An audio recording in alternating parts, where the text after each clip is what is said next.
Hello everyone, welcome back to the channel. आज हमारे 75 days learning journey का है डे 24 और आज हम बात करेंगे फिबोनाची की। तो फिबोनाची ट्रेडिंग में बहुत ज़्यादा इंपॉर्टेंट रोल प्ले करती है। कैसे करती है वो हम समझेंगे, लेकिन उससे पहले हम एक बार ये समझ लें कि फिबोनाची होता क्या है।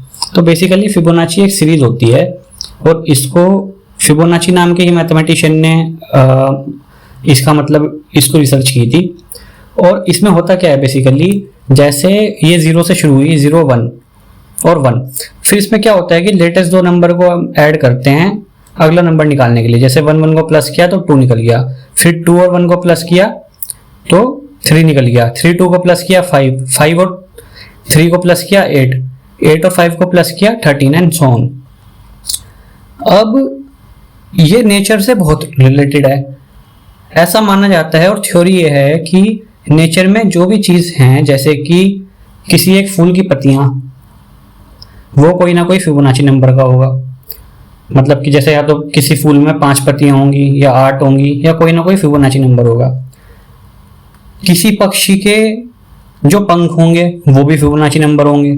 यहां तक कि ज़ेब्रा की भी जो वो लाइन होती हैं वो भी कोई ना कोई फिबोनाची नंबर में ही निकलेंगी। तो आप सोचो कि फिबोनाची नंबर की जब नेचर में इतनी इंपॉर्टेंस है तो क्या उसकी ट्रेडिंग में कोई इंपॉर्टेंस हो सकती है? नहीं। आंसर है उसका बहुत जबरदस्त इंपॉर्टेंस है। और क्या इंपॉर्टेंस है आज हम देखते हैं। देखो, सबसे पहले तो हम देखेंगे कि हम फिबोनाची को कैसे यूज कर सकते हैं। तो ये आपके सामने ट्रेडिंग व्यू का पैनल है। हम यहाँ जाएंगे, टूल्स में क्लिक करेंगे इसको और यहाँ पे फिबोनाची रिट्रेसमेंट पे क्लिक कर देंगे। अब फिबोनाची रिट्रेसमेंट जनरली क्या होता है कि जैसे मान लीजिए कोई शेयर अप ट्रेंड में चल रहा था और हमको उसको देखना होता है कि कहां तक वो करेक्ट कर सकता है, कहां तक उसमें करेक्शन आ सकती है, और करेक्शन होने के बाद कैसे कंफर्म कर सकते हैं कि करेक्शन पूरी होगी या फिर करेक्शन होगी उसके बाद हम उसका टारगेट निकालने में उसकी फिबोनाची की भी मदद कर सकते हैं। तो कैसे समझते हैं। फिबोनाची रिट्रेसमेंट पे हमने क्लिक किया। अब मान लीजिए हमारे सामने चार्ट है टाटा एल्क्सी का। टाटा एल्क्सी आप मान के चलिए कि पिछले साल तक एक ऐसा शेयर था जो देखता था, इसको मन करता था कि वाह चार्ट हो तो ऐसा, लेकिन कोई खरीदने की हिम्मत नहीं कर पा रहा था। क्यों? क्योंकि आज ये शेयर 1000 रुपए का, कल को पता लगा 1 महीने बाद आप देख रहे हो तो 1500 रुपए का, 2000 का, 2500 का, ऐसे बढ़ते बढ़ते 10-11 हजार तक चला गया था। देखने वाले देखते रह गए बस। तो इसमें अगर हम एक बार फिबोनाची रिट्रेसमेंट डाल के देखते हैं, डलता कैसे है, जहां से ट्रेंड शुरू हुआ और जहां तक वो गया, उसने हाई लगाया, वहां पे हम इसको ले जाके बंद कर देंगे।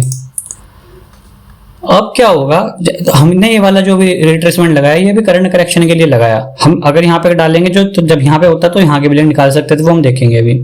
तो अभी जैसे हमने इसकी एक यहाँ पे रिट्रेसमेंट लेवल डाल दिया। अब जैसे हम सीरीज की बात कर रहे थे तो जनरली करेक्शन भी फिबोनाची के हिसाब से ही होता है। ये पहली सीरीज या तो यहां तक होगा या फिर दूसरी वाली पे जाएगा 0.38 वाले पे, 50% पे जाएगा, 0.618 पे जाएगा, कहां तक जा सकता है वो भी हम अभी जिक्र करेंगे। तो इसमें अगर आप देखेंगे तो ये 50% के आसपास तक, फिबोनाची के 50% के आसपास तक गया। यहाँ पे इसने एक अच्छा खासा एक पैटर्न भी बनाया डबल बॉटम का। और कंफर्मेशन कब होगी कि करेक्शन हाँ इसमें खत्म हो गया है, जब ये जिस फिबोनाची रिट्रेसमेंट लेवल पे सपोर्ट ले रहा है, मान लीजिए यहाँ पे 50% वाले पे ले रहा है, उससे एक ऊपर वाला लेवल पार कर दे, ये 38% वाला लेवल पार कर दे और उसके ऊपर टिकने लगे, तो हम ये मान के चलेंगे कि इसमें एक बार को करेक्शन खत्म हो गया। और अब इसको अगर आप प्राइस एक्शन के हिसाब से भी देखेंगे तो यहाँ पे इसने सपोर्ट लिया, डबल बॉटम पैटर्न बनाया, इसका ब्रेकआउट दिया। अब ये रिटेस्ट भी कर रहा है, इसको देखेंगे कि इसी फिबोनाची लेवल के आसपास ही रिटेस्ट कर रहा है इसको। अब मान लीजिए ये तो हमने अभी के करेक्शन की बात की, इससे पिछले वाला करेक्शन जो यहाँ के बाद इसने जो करेक्शन लिया, जब ये प्राइस यहाँ तक गया, तो यहाँ पे भी आप देखेंगे कि अपने एक फिबोनाची के लेवल के आसपास से ये उठा वापस से 0.323 के आसपास का जो था, यहाँ पे इसने क्लोजिंग दी और फिर यहीं से अपना उठना शुरू कर दिया। यहाँ पे अगर देखेंगे तो यहाँ पे भी ऐसे ही हुआ होगा, यहाँ पे भी लगभग अपने फिबोनाची के लेवल के आसपास से उठना शुरू हुआ। अच्छा, इसको किसी और चार्ट पे भी एक बार देखते हैं। मान लीजिए हिंडाल्को का चार्ट है, यहाँ पे हम एक बार डाल के देखते हैं फिबोनाची लेवल। थोड़ा तो पॉइंट में ऊपर नीचे अलग हो सकता है, मतलब एग्जैक्ट नहीं, लेकिन आपको ये अंदाजा दे देगा।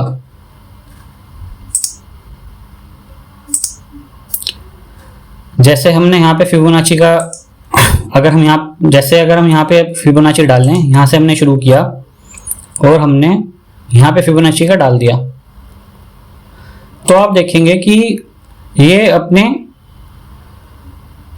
0.618 का जो लेवल है उसके आसपास से सपोर्ट लेने की कोशिश कर रहा है। सपोर्ट ले भी लिया उसने और अपने फर्दर जैसे ही उसने एक प्रीवियस वाला एक फिबोनाची का लेवल पार किया होगा, मान लीजिए उसमें करेक्शन खत्म हो गया। अब देखो यहाँ पे भी इसने अपने फिबोनाची लेवल के आसपास ही अपनी एक रेजिस्टेंस बना रहा है। अगर हम इससे पहले वाले करेक्शन में देखें, मान लीजिए यहां तक गया था ये, जब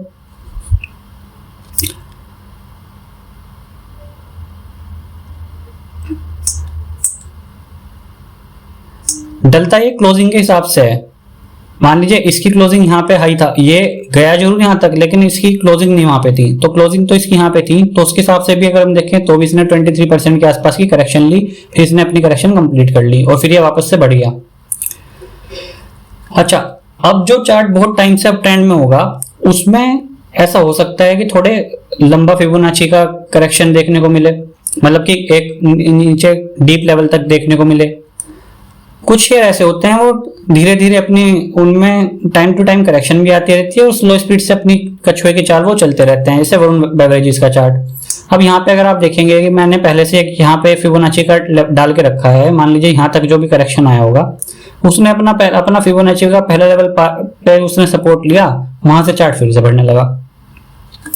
आने वाली वीडियो में हम ये देखेंगे कि कैसे हम इसकी मदद से टारगेट, अभी तो हमने देखा कि कहाँ ये सपोर्ट ले सकता है, आने वाली वीडियो में हम देखेंगे कैसे इसकी मदद से हम टारगेट भी निकाल सकते हैं। अगर आपको आज की वीडियो अच्छी लगी हो तो वीडियो को लाइक करना ना भूलें और चैनल को सब्सक्राइब कर दें ताकि आप ऐसी ही वीडियो में आगे भी जुड़े रहें। Thank you so much.